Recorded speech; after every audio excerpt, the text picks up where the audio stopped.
Hey, what's up guys? Welcome back to Casks-n-Que, where whiskey and barbecue meet. I'm your host, Justin Lloyd, and today we're doing Central Texas style pork butt, so be sure and stick around.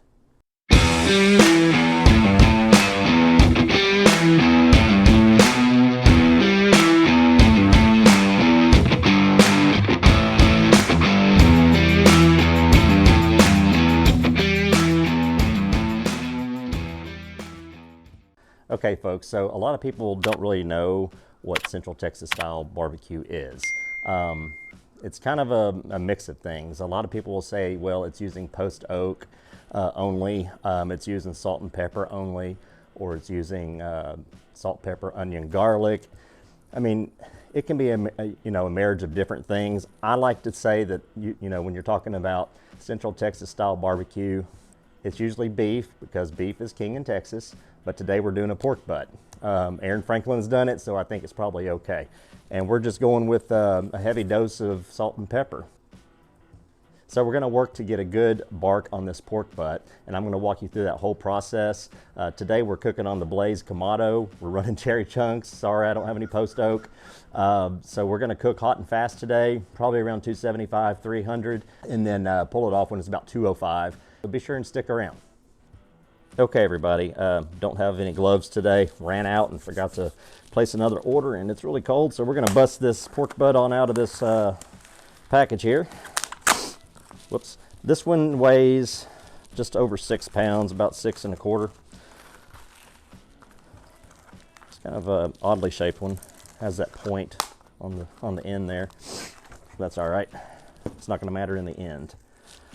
I'm not going to score this. I'm not going to remove any fat cap. I'm not doing anything. So we're just going to hit it with our rub, Central Texas style. Golly, it's cold out here. So we're going to get that good and shaken up. All right. I want a good bark on this thing.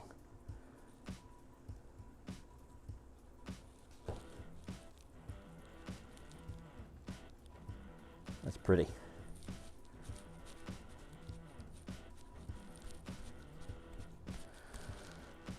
A big chunk of pepper there. I didn't put a binder on it or anything. I'm just going to get the rub as it falls off, and it'll be fine.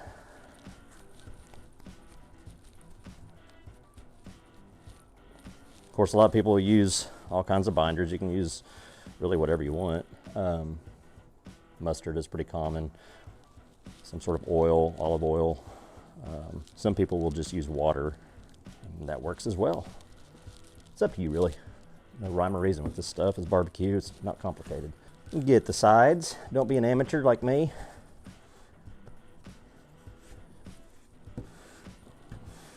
Oh man, that's a lot of salt and pepper. It's gonna be awesome.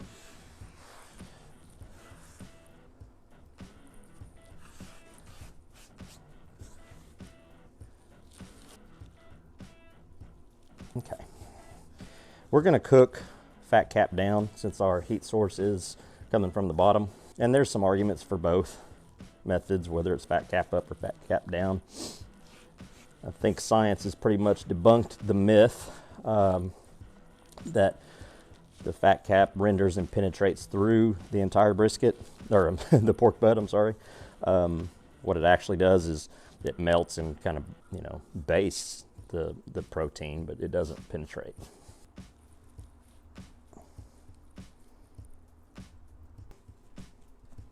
All right, ladies and gents, we are back at the Kamado. We're running at about 350, a little higher than what I want, but we are going to temp that down and cook around 300. So we got our pork butt on, nice and peppery, Central Texas style.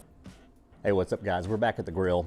We've had this pork butt going for about an hour and 40 minutes. So right now we're just gonna check the color on this thing and see what kind of progress we have.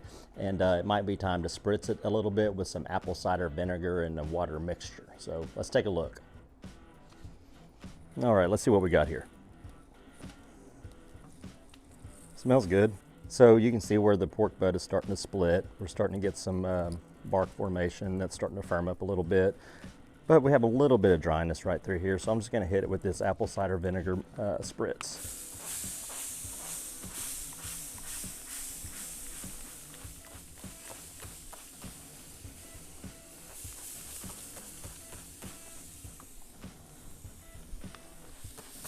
This just provides a little bit of extra moisture so the outside doesn't char too much, and gives it a little extra flavor as well. Let's get around on this other side. Make sure we get all sides. All right, looks pretty good. So we'll go ahead and probe our pork butt. Have a nice little handy dandy Maverick Pro here. That's going to keep up with our temperatures. It's really cold out here, so this thing's probably going to struggle. I don't know if you can see that on camera, but that's at about 109. There, you can kind of see that. And we'll come out here and check this periodically and hit it with the Spritz. So we'll be back. All right, folks, we are back at the cooker. And I neglected to wrap this pork butt because it was moving along so well that I just decided to let it go. So here we are. Looks really good.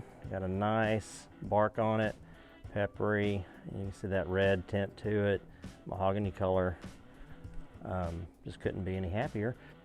The internal temp right now is right at 205. So we're gonna pull this bad boy off. Hopefully it doesn't fall apart on us. Got my trusty spatula deal here. Okay, everybody, we came back inside because it is freezing cold outside. I think it's like 21 degrees. As you can see, we've got a really good bark here. Let's use our trusty rubber glove and see how we do. Pulls right out, just like you want it to, clean bone. We have a crunchy bark, lots of pepper, and smells awesome. As you can tell, it's just as tender as can be. And that, my friends, is a good pork butt. Hey folks, this is a little bit longer cook than I expected. So in the middle of the cook, I had the vents shut down a little too tight, and it got down to about 200 degrees, so this wasn't exactly a hot and fast cook. Things happen, right? You know, so we went ahead and got through this thing. We powered through it, finished it off at about 350 degrees. Again, this was a heavy peppered rub, about 3 parts pepper to 1 part salt. Central Texas style pork butt. It's delicious. I mean, it's everything that you'd want from a pork butt. It's delicious. Hey, if you like what we're doing here, go ahead and like, subscribe, and hit the little bell down there. It'll notify you whenever I upload a new video. It really helps out this channel a lot. So again, thanks for stopping by Casks-n-Que, where whiskey and barbecue meet. We'll see you next time.